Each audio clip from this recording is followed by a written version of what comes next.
Hello बच्चों, स्वागत है आपका हमारे YouTube channel Om learning classes में। तो आज की वीडियो में हम बात करेंगे फाइनल अकाउंट के बारे में, जिसमें हम समझेंगे उसके कॉन्सेप्ट एंड फॉर्मेट को। तो बिना देर के हुए चलिए वीडियो को शुरू करते हैं। तो बच्चों के पहले हम ये समझते हैं कि अंतिम खाते यानी कि फाइनल अकाउंट होता क्या। तो जैसा कि अगर मान लीजिए आपने कोई बिजनेस स्टार्ट किया, ठीक है, अगर आपने कोई बिजनेस क्या किया स्टार्ट किया, तो जाहिर सी बात है कि एक टाइम पे आपका ये मन होगा जानने का कि आपके बिजनेस में प्रॉफिट हो रहा है या फिर लॉस हो रहा है। तो इस चीज़ को ज्ञात करने के लिए ही जो खाते व्यापारी द्वारा तैयार किए जाते हैं उन्हीं हम कहते हैं अंतिम खाते यानी कि फाइनल अकाउंट। इसके अंतर्गत हमारी दो चीज़ें आती हैं। एक तो आता है, सबसे पहले हमें इसके अंतर्गत बनाना पड़ता है trading account and profit and loss account. ठीक है, ये दो चीज़ें हो गई। और जो तीसरा है वो है हमारा बैलेंस शीट।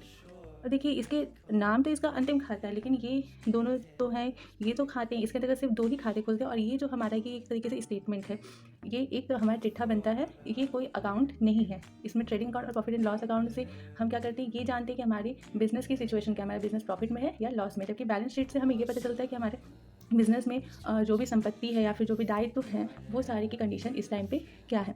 तो आइए देखते हैं इन्हें हम बनाते कैसे हैं। इसके लिए सबसे पहले हमें ट्रेडिंग अकाउंट का फॉर्मेट बनाना पड़ेगा, जो कि सिंपल सा होता है ट्रेडिंग। अब क्योंकि अधिकतर जब भी हम लोग न्यूमेरिकल सॉल्व करते हैं तो उस कंडीशन में trading and profit and loss account जो है वो हमेशा साथ में ही बनाया जाता है। ये दोनों अकाउंट एक साथ ही बनते हैं। दूसरी चीज़ नोट करने की ये है कि ये हमेशा किसी एक ईयर के लिए बनते हैं। जैसा कि आप जानते ही हैं कि जो व्यापारिक ईयर होता है, व्यापारिक वर्ष होता है, वो हमेशा हमारा जो है वो 1 अप्रैल से 31 मार्च होता है। तो ये हमेशा उस ईयर के लिए बनते हैं, फॉर द ईयर एंडिंग। जैसे मान लीजिए कि हमारा ईयर है 31 मार्च 2022, तो ये उस साल के लिए बन रहा है। तो ये जिस साल के लिए बन रहा है उसका यहाँ पे हम इसको मेंशन कर देते हैं। तो ये किसी एक ईयर के लिए बनता है, ना कि किसी एक डेट पे। ठीक है, तो इसका फॉर्मेट सिंपल सा है आपका। इसमें इधर साइड पर्टिकुलर्स, अमाउंट, और फिर इधर भी वही कंडीशन, पर्टिकुलर्स और अमाउंट हो जाएगा। ये साइड जो आपका है, ये दो कॉलम ये डेबिट के हो गए हैं, और ये इस साइड जो है वो हमारा क्रेडिट के, ये दोनों कॉलम हो जाते हैं। अब इसमें हमें क्या क्या मदे हम लिखते हैं, आइए उसको देखते हैं। तो सबसे पहले तो आप ये समझ लीजिए कि जो सबसे पहले हम स्टार्ट करते हैं अपने ट्रेडिंग अकाउंट से। ठीक है, तो ट्रेडिंग अकाउंट के अंदर जितनी भी मदे आती हैं पहले हम उन्हें लिखते हैं। फिर उन्हें लिखने के बाद हम अपना ट्रेडिंग अकाउंट क्लोज करते हैं। उसके बाद जस्ट उसके नीचे से ही हमारा profit and loss account start हो जाता है। अब देखते हैं कि इसमें लिखा गया रहता है। जैसे कि ट्रेडिंग अकाउंट नाम से ही आप समझ रहे हैं, व्यापारिक खाता यानी व्यापार से संबंधित जो भी चीज़ें होती हैं इसमें लिखी जाती हैं। तो इसमें सबसे पहले जो हमारा आता है वो आता है ओपनिंग स्टॉक। अब एक चीज़ और कि ट्रेडिंग और प्रॉफिट एंड लॉस अकाउंट में हमेशा डेबिट साइड में 2 का यूज़ किया जाता है मदों को दिखाने के लिए, और क्रेडिट साइड में हमेशा बाय का यूज़ किया जाता है मदों को दिखाने के लिए। तो सबसे पहले जो मदे रहती है ट्रेडिंग अकाउंट में रहती है 2 ओपनिंग स्टॉक। ठीक है, ओपनिंग स्टॉक की जो भी अमाउंट रहेगा वो हम यहाँ पे अमाउंट में दिखा देंगे। उसके बाद नेक्स्ट जो आता है वो हमारा है परचेस, यानी कि हमने जो भी माल खरीदा। अब जो परचेस है, अगर मान लीजिए हमने 10,000 का माल खरीदा है तो उस 10,000 को हम यहाँ दिखाएंगे। अब जैसे कि हमने मान लीजिए खरीदा कुछ माल और हमें कुछ माल पसंद नहीं आता, हम उसे वापस भी कर देते हैं। तो इस परचेस में से हम क्या करेंगे, परचेस रिटर्न को वापस कर देंगे। मान लीजिए 2,000 का माल हमने वापस कर दिया, तो अब हमारा नेट परचेस कितने का हुआ, 8,000 का। तो उस 8,000 को ही हम यहाँ पे दिखाएंगे। और अगर मान लीजिए आपका परचेस रिटर्न कुछ भी नहीं है तो ये 10,000 सीधे सीधे हम आपको अमाउंट वाले कॉलम में दिखा देंगे। अब इन दोनों के बाद जो हमारा मेन आता है वो आता है डायरेक्ट एक्सपेंसेस। ऐसे तो अगर आप बुक वाले फॉर्मेट में देखेंगे तो आपके बहुत सारे एक्सपेंसेस, बहुत सारी मदें यहाँ पे दिखाई जाएंगी, लेकिन हम आपको यहाँ पे सिंपली डायरेक्ट एक्सपेंसेस इसलिए लिख करके दिखा रहे हैं कि इसके अंतर्गत कुछ खास खास चीज़ें आती है जो कि हम आपको बता दे रहे हैं। उन्हीं चीज़ों को आपको हमेशा ट्रेडिंग अकाउंट में दिखाना है, जिसमें सबसे पहला जो आपका आता है वो आता है परचेस रिलेटेड एक्सपेंसेस। ठीक है, जो माल आपका व्यापार का जो माल है वो आप जब भी खरीद के ला रहे हैं तो उसको लाने से संबंधित व्यय, यानी कि जैसे आपने मान लीजिए गाड़ी का भाड़ा दिया, क्रय करने के लिए कुछ आपने एक्सपेंसेस किए, तो वो सारी चीज़ें क्या हो गई, आपकी परचेस से रिलेटेड एक्सपेंसेस हो गई। तो उनको हम यहाँ पर लिख कर दिखाएंगे। जैसे मान लीजिए गाड़ी भाड़ा अगर आपने दिया सामान को लाने के लिए, तो यहाँ पर हम लिख देंगे टू फ्रेट मतलब गाड़ी का भाड़ा, और अमाउंट जो होगा वो हम यहाँ दिखा देंगे। दूसरा जो डायरेक्ट एक्सपेंसेस आता है वो आपका आता है फैक्ट्री एक्सपेंसेस। फैक्ट्री एक्सपेंसेस का मतलब क्या होगा कि जो हमारा ट्रेडिंग अकाउंट होता है इसमें हम लोग मैन्युफैक्चर से रिलेटेड जितने एक्सपेंसेस होते हैं उन्हें दिखा रहे हैं। जैसे अब मैन्युफैक्चरिंग का काम कहाँ होता है, फैक्ट्री में होता है। तो फैक्ट्री में ईंधन लग रहा है, फ्यूल लग रहा है, और मोटर पावर, लाइट हो गया, और आपका उत्पादन व्यय हो गया। ये सारी चीज़ें जितनी भी फैक्ट्री से रिलेटेड, मैन्युफैक्चरिंग से रिलेटेड जितने भी एक्सपेंसेस होते हैं वो उन सभी को हम यहाँ पर दिखाते हैं। तो इसी तरीके के जितने भी एक्सपेंसेस होते हैं, यानी कि माल को व्यापार में लाने संबंधी जितने भी खर्चे हो रहे हों, या फिर जो भी फैक्ट्री से संबंधित यानी कि माल को बनाने संबंधी जितने भी खर्चे हो रहे हों, उन सभी खर्चों को हम क्या करते हैं, ट्रेडिंग अकाउंट के डेबिट साइड में दिखाते हैं। और इन सभी खर्चों को एक शब्द में हम कहते हैं डायरेक्ट एक्सपेंसेस। तो जितने भी खर्चे होंगे उन्हें हम यहाँ पर उन सभी मदों को दिखा देंगे। अब इनके बाद क्या होता है, क्रेडिट साइड में चलते हैं। तो क्रेडिट साइड में जैसे सबसे पहला हमारा जो आता है वो आता है सेल्स। ठीक है। यहाँ पे परचेस हमने डेबिट साइड में दिखाया, सेल्स हम क्रेडिट साइड में दिखाते हैं। सेम परचेस की तरह सेल्स मान लीजिए हमारा 20,000 का था, ठीक है। और अब जैसे हमने किसी को माल बेचा, उसे भी कुछ माल उसमें से पसंद नहीं आया, तो उसने अगर हमें रिटर्न किया तो सेल्स में से सेल्स रिटर्न को क्या करेंगे, हम माइनस कर देंगे। मान लीजिए 1,000 का माल वापस आया तो जो 19,000 बचा वो हम यहाँ पे दिखा देंगे। और अगर कोई सेल रिटर्न नहीं है तो टोटल जो 20,000 है वो सीधे अमाउंट वाले कॉलम में हम दिखा देंगे। अब इसके बाद जो नेक्स्ट आता है वो आता है क्लोजिंग स्टॉक। क्लोजिंग स्टॉक का मतलब क्या हुआ, जो ईयर के लास्ट में हमारे पास स्टॉक बचा हुआ है उसे हम दिखा देंगे, तो उसका जो भी अमाउंट है वो हम यहाँ पर दिखा देंगे। सिर्फ और सिर्फ इतनी ही चीज़ें जो होती हैं हमारे ट्रेडिंग अकाउंट में दिखाई जाती हैं। एक आध दो चीज़ें जो बढ़ती हैं वो हमारे क्वेश्चन के आधार पे हम आगे आपको जब कराएंगे क्वेश्चन तो उसमें जो चीज़ें नहीं रहेंगी वो हम आपको बताते चलेंगे, लेकिन मेनली जो आपकी चीज़ें रहती हैं इन्हीं चीज़ों को हम दिखा करके अपना जो है ट्रेडिंग अकाउंट कंप्लीट करते हैं। अब इसके अमाउंट का हम क्या करेंगे, तो अमाउंट का जो कैलकुलेशन है वो अगर मान लीजिए ये आपका एक तरीके से इनकम वाली साइड हो जाती है और ये जो होती है वो आपकी लॉस यानी कि एक एक्सपेंसेस वाली साइड हो जाती है। तो अगर आपका मान लीजिए यहाँ पर 2 लाख का आपका इनकम टोटल आपका इस साइड क्रेडिट साइड में 2 लाख आ रहा है और इधर साइड में मान लीजिए आपका 80,000 आ रहा है एक्सपेंसेस, तो आपका जो 1,20,000 का डिफरेंस आ रहा है वो 1,20,000 क्या हुआ कि आपको प्रॉफिट हुआ है, ठीक है, वो आपको इनकम हुई है। तो वो आपकी जो प्रॉफिट रहती है उसे हम यहाँ पर डेबिट साइड में दिखाते हैं टू ग्रॉस प्रॉफिट।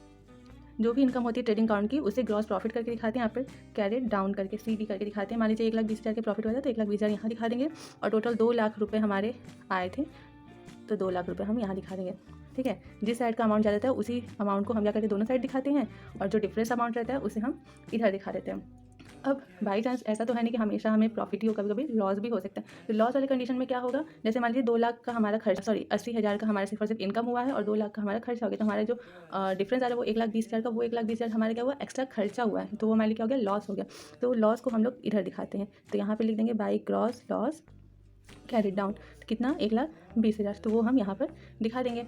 अब दोनों एक साथ तो हो नहीं सकता, तो क्वेश्चन के हिसाब से अगर हमारा प्रॉफिट होगा तो हम इसे डेबिट में दिखाएंगे और अगर लॉस होता है तो हम इसे क्रेडिट साइड में दिखा करके अपना ट्रेडिंग अकाउंट क्या है क्लोज कर देंगे। अब जस्ट इसी के नीचे से हमारा profit and loss account start हो जाता है। तो प्रॉफिट एंड लॉस अकाउंट में भी सबसे पहले हमारा जो काम रहता है इस ग्रॉस प्रॉफिट या ग्रॉस लॉस को प्रॉफिट एंड लॉस अकाउंट में लाने का रहता है। तो अगर हमारा ग्रॉस प्रॉफिट मान लीजिए आया है तो हम इसे क्रेडिट साइड में दिखाएंगे, तो इसे दिखाएंगे बाई ग्रॉस प्रॉफिट, यहाँ पे ब्रॉड डाउन कर देंगे, यहाँ पे कैरेट डाउन यानी कि नीचे लेके गया, ब्रॉड डाउन मतलब ले आया गया, तो कितना है 1,20,000 का, तो वो दिखा देंगे। अगर हमारा ग्रॉस लॉस है तो ग्रॉस लॉस को हम क्या करेंगे, डेबिट साइड में टू ग्रॉस लॉस करके दिखा देंगे, ब्रॉड डाउन कितना 1,20,000 रुपये, ठीक है। जो भी हमारा कंडीशन रहेगा उस हिसाब से हम ग्रॉस प्रॉफिट या ग्रॉस लॉस को दिखा देंगे। अब इसके बाद जो प्रॉफिट एंड लॉस अकाउंट का डेबिट साइड है इसमें हम सभी के सभी क्या दिखाते हैं, जो भी हमारे इनडायरेक्ट एक्सपेंसेस होते हैं। जैसे कि आप अभी हमने ट्रेडिंग अकाउंट में क्या किया था, सभी डायरेक्ट एक्सपेंसेस को हम लोग दिखा रहे थे, तो जितने भी इनडायरेक्ट एक्सपेंसेस होते हैं वो हम क्या करते हैं प्रॉफिट एंड लॉस अकाउंट में दिखाते हैं। इसमें भी कई तरीके के एक्सपेंसेस मेनली आते हैं, वो हम आपको बता दे रहे हैं, क्योंकि फॉर्मेट में अगर आप देखेंगे तो बहुत सारे एक्सपेंसेस रहेंगे, उन्हें तो आप याद कर नहीं सकते, तो अगर आप उसे समझ लेंगे तो आप ज़्यादा अच्छे से अपना क्वेश्चन सॉल्व कर पाएंगे। जो हमारे इनडायरेक्ट एक्सपेंसेस होता है इसमें जो हमारा सबसे पहला आता है वो हमारा आता है फाइनेंशियल एक्सपेंसेस, ठीक है। फाइनेंशियल एक्सपेंसेस, अब इसमें कौन कौन से एक्सपेंसेस आ गए, जैसे मान लीजिए आपने कहीं से लोन लिया है तो लोन पे जो आप ब्याज दे रहे हैं वो हो गया, किसी को आप डिस्काउंट दे रहे हैं, पूंजी जो है कैपिटल पे भी ब्याज जो होता है वो क्या होता है, व्यापारी के लिए एक तरीके का क्या होता है, व्यय होता है, तो पूंजी पर ब्याज भी हम क्या करेंगे प्रॉफिट एंड लॉस अकाउंट में दिखाएंगे। कुछ बैड डेबिट्स है हमारा तो वो भी हमारे पैसे संबंधित हानि हो गई तो उन्हें हम दिखाएंगे। बैंक एक्सपेंसेस, डोनेशन वगैरह ये सारी जो हमारे आते हैं वो सब फाइनेंशियल एक्सपेंसेस के अंतर्गत आते हैं, तो उन्हें हम इसमें प्रॉफिट एंड लॉस अकाउंट में दिखाएंगे। सेकंड जो हमारा आता है वो हमारा आता है मैनेजमेंट एक्सपेंसेस, ठीक है, मैनेजमेंट एक्सपेंसेस। अब इसमें क्या आता है, तो इसमें जो हमारा आता है जैसे कि मान लीजिए जो भी हमारे मैनेजमेंट में जितने भी वर्कर हैं उनकी जो हमें सैलरी देनी है वो सारी आ गई, हमने कुछ एडवर्टाइज़ किया है और जैसे कि प्रिंटिंग एक्सपेंसेस हो गया और डाक के व्यय हो गया, व्यापारिक व्यय हो गया, ऑफिस एक्सपेंसेस हो गया, या फिर जितने भी जो संचालक वगैरह हैं, जितने भी ऑफिस में जो लोग हैं उनकी फ़ीस हो गई, लॉ एक्सपेंसेस कुछ हमें देना है, यानी कि अपने व्यापार को चलाने के लिए जो लोग हमारे व्यापार में लगे हुए हैं उनके लिए जो हम उनको फ़ीस देते हैं या उनका जो वेतन पारिश्रमिक देते हैं, उन सभी चीज़ों को हम मैनेजमेंट एक्सपेंसेस में लाते हैं और ये सारे हमारे इनडायरेक्ट एक्सपेंसेस कहलाते हैं, तो इन्हें भी हम प्रॉफिट एंड लॉस अकाउंट के अंतर्गत दिखाएंगे। थर्ड जो हमारा आता है वो आता है सेल्स एक्सपेंसेस।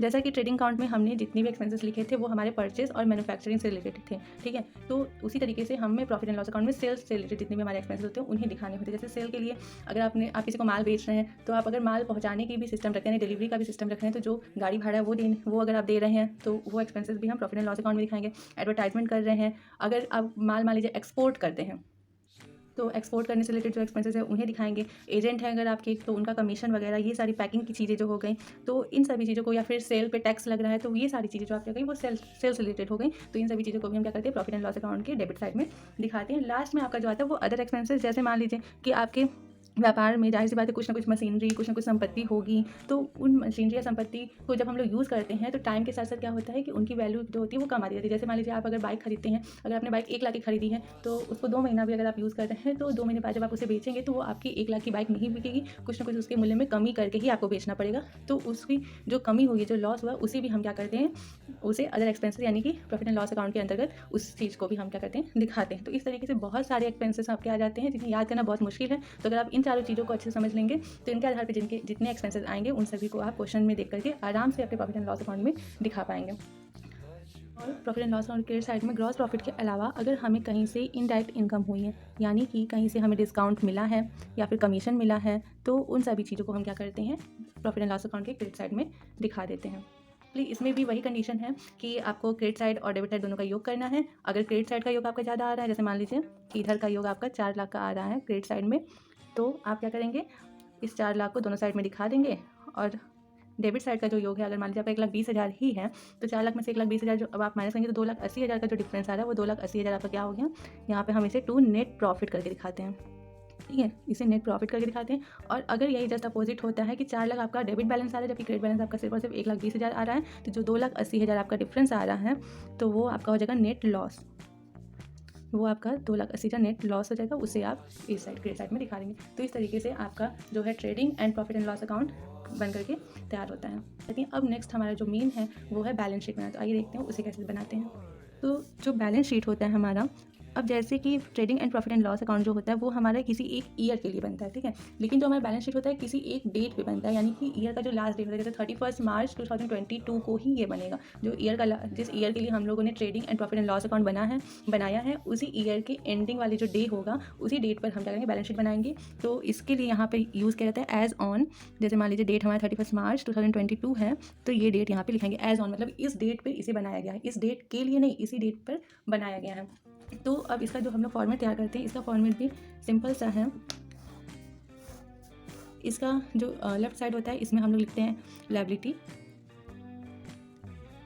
और यहाँ अमाउंट हो जाता है, और जो राइट साइड होता है इसमें होता है एसेट्स और यहाँ पर अमाउंट हो जाता है। इसमें कोई भी डेबिट और क्रेडिट साइड नहीं होता है क्योंकि ये कोई भी अकाउंट नहीं है, ये एक स्टेटमेंट है। इस बात को जानने के लिए कि आपके व्यापार में इस डेट पर कितनी लायबिलिटी है, यानी कितना दायित्व है और कितना एसेट्स है। तो इसमें भी जो हम लोग मदे लिखते हैं उन्हें लिखने का भी 2 तरीका होता है। एक होता है हमारा लिक्विडिटी मेथड, ठीक है, ये होता है लिक्विडिटी मेथड, और दूसरा जो होता है वो होता है परमानेंट। अब इसमें से जो भी हम यूज़ करें, तो लिक्विडिटी में क्या होता है कि हम लोग लायबिलिटी या फिर एसेट को इस तरीके से लिखते हैं कि सबसे पहले जो हमारे चल संपत्ति होती है उसे लिखते हैं, उसके बाद जो हमारी अचल संपत्ति आती है उसे, और लायबिलिटी में जो हमारे तरल दायित्व होते हैं उन्हें, और उसके बाद जो हमारे स्थायी दायित्व होते हैं उन्हें लिखा जाता है। और अगर हम परमानेंट मेथड यूज़ करते हैं तो जस्ट अपोजिट, सबसे पहले जो हमारी अचल संपत्ति होती है उसके बाद चल संपत्ति, और दायित्व में जो हमारी स्थायी दायित्व होती है पहले उन्हें, और उसके बाद क्या करते हैं, जो हमारी तरल दायित्व होती है उन्हें दिखाते हैं। तो इन दोनों में से हम लोग किसी भी मेथड का यूज़ कर सकते हैं। तो मान लीजिए कि अगर हम इसे लिक्विडिटी मेथड से बना रहे हैं तो सबसे पहले लायबिलिटी में हमारा उन सभी चीज़ों को दिखाएंगे जो 1 साल के अंदर अंदर ही हमें पेमेंट जिनका करना है। जैसे कि सबसे मान लीजिए इसमें सबसे पहले आता है हमारा बैंक ओवरड्राफ्ट, ठीक है। उसके बाद जो आ गया जैसे मान लीजिए बिल्स पेएबल हैं या फिर कुछ क्रेडिटर्स हो गए जो कि 1 ही साल के अंदर जिनको देना है। आउटस्टैंडिंग क्या हो गया, हमारा एक्सपेंसेस हो गया। आउटस्टैंडिंग एक्सपेंसेस, ये सारी चीज़ें क्या होती हैं हम आपको पहले ही विस्तार से समझा चुके हैं स्टार्टिंग की ही वीडियोज़ में। तो ये सारी चीज़ें जो हो गई हमारी चल दायित्व में आगे, जिनका पेमेंट हमें लगभग 1 साल के भीतर ही करना होता है, उन्हें दिखाएंगे। इसके बाद आते हैं हमारी स्थायी दायित्व। स्थायी दायित्व में जैसे मान लीजिए लॉन्ग पीरियड लोन हो गया, कि लंबे टाइम के लिए अगर हमने लोन लिया है कोई तो वो हो गया आपका। उसके बाद रिजर्व और फंड्स जो होते हैं ये सारी भी हम लोग हमेशा तो यूज़ इनका हम लोग करते नहीं हैं, तो ये सारी चीज़ें भी हमारी लॉन्ग टर्म में आ गई। और कोई भी ऐसा उसके बाद जो मेन है वो हमारा आता है कैपिटल भी, क्योंकि अब व्यापार में पूंजी लगी है तो ये भी तो व्यापार का दायित्व है कि उस पूंजी के बदले हमें कुछ दे, तो इस कैपिटल को भी हम क्या करते हैं यहाँ पर दिखाते हैं। हालांकि जो कैपिटल है उसमें उसे हम सबसे पहले अंदर उसका अमाउंट, जैसे मान लीजिए हमारा कैपिटल 1 लाख का है, ठीक है, तो 1 लाख का अमाउंट हम पहले अंदर दिखाएंगे। अगर हमारा प्रॉफिट एंड लॉस अकाउंट में नेट प्रॉफिट आया है तो उस नेट प्रॉफिट को हम क्या करेंगे, नेट प्रॉफिट को यहाँ पर प्लस करेंगे। जैसे मान लीजिए प्रॉफिट 80,000 आया है तो इस 80,000 को हम प्लस करके तब यहाँ पर 1,80,000 पूरा दिखाएंगे। और अगर हमारा नेट लॉस आया है, ठीक है, अगर हमारा नेट लॉस आया है तो यहाँ मान लीजिए 80,000 का, तो इस 80,000 को हम क्या करेंगे माइनस करके तब यहाँ पर हम लोग 20,000 रुपये दिखाएंगे। यानी कि कैपिटल में से नेट प्रॉफिट या नेट लॉस को माइनस किया जाता है। नेट प्रॉफिट को पहले प्लस करेंगे, या फिर अगर नेट लॉस है तो नेट लॉस को माइनस करेंगे, जो अमाउंट है उसे हम अमाउंट वाले कॉलम में दिखाते हैं। सेम इसी तरीके से जो एसेट है, एसेट में सबसे पहले हम लिखते हैं जिन चीज़ों से हमें 1 साल के भीतर ही पैसा मिल जाए। जैसे कि सबसे पहले आपका कैश होता है, ठीक है, कैश हो गया, या फिर बैंक में अगर कैश है तो वो हो गया आपका। और स्टॉक हो गया, क्लोजिंग स्टॉक मतलब कि, और एक्रूड इनकम यानी कि जो इनकम हमें मिलने वाली है इस साल में, वो उस चीज़ों को दिखा सकते हैं। डेटर्स अगर हमारे कुछ 1 साल वाले हैं तो उन्हें हम पहले दिखाएंगे, अगर ये स्थायी हैं तो उन्हें हम क्या करेंगे, बाद में दिखाएंगे। फिर इन सब के बाद इसी तरीके से जब लिख लेंगे उसके बाद हमारा क्या आएगा, जो स्थायी संपत्ति है, जैसे मान लीजिए लैंड हो गया, मशीनरी हो गई, फर्नीचर हो गया, ठीक है, फर्नीचर हो गया, बिल्डिंग हो गई, ये सारी हमारी क्या है, जो है स्थायी संपत्ति के अंतर्गत हमारी ये सारी चीज़ें आती है। तो इन सब चीज़ों को हम क्या करेंगे, बाद में दिखाएंगे। और फिर लास्ट में जब हमने दोनों साइड दिखा लिया सारी चीज़ों को, तो लास्ट में हम इसका क्या करेंगे, अमाउंट को ऐड कर लेंगे, ठीक है, इसके अमाउंट को क्या करेंगे, ऐड कर लेंगे। और इसमें कहीं पे दोनों ही साइड जो होती है हमारी अमाउंट हमेशा बराबर है। जैसे मान लीजिए अगर यहाँ का 10 लाख अमाउंट आया है तो हमारा एसेट भी 10 लाख का ही आना चाहिए, इन दोनों में कोई भी डिफरेंस नहीं होना चाहिए। अगर तो इस तरीके से हमारा जो फाइनल अकाउंट है उसमें तीनों चीज़ें बनाई जाती हैं, trading and PL account and last पे बैलेंस शीट, और इसे ही हम क्या कहते हैं, फाइनल अकाउंट। तो बच्चों ये तो हमने सिर्फ आपको फाइनल अकाउंट का फॉर्मेट और एक सैम्पल बताया कि कौन सी मदें कहाँ पर दिखाई जाती हैं फाइनल अकाउंट के अंतर्गत और क्यों फाइनल अकाउंट हमारा बनाया जाता है। जो आगे की वीडियोस आएंगी उनमें हम आपको इनसे रिलेटेड न्यूमेरिकल सॉल्व करके बताएंगे, समझाएंगे। और आई होप कि आप लोगों को ये बहुत अच्छे से समझ में आया होगा कि फाइनल अकाउंट कैसे तैयार किया जाता है। अगर आपको वीडियो पसंद आया होगा तो लाइक, शेयर एंड सब्सक्राइब करना बिल्कुल भी मत भूलिएगा, और देखते रहिए हमारे YouTube channel Om learning classes. Thank you.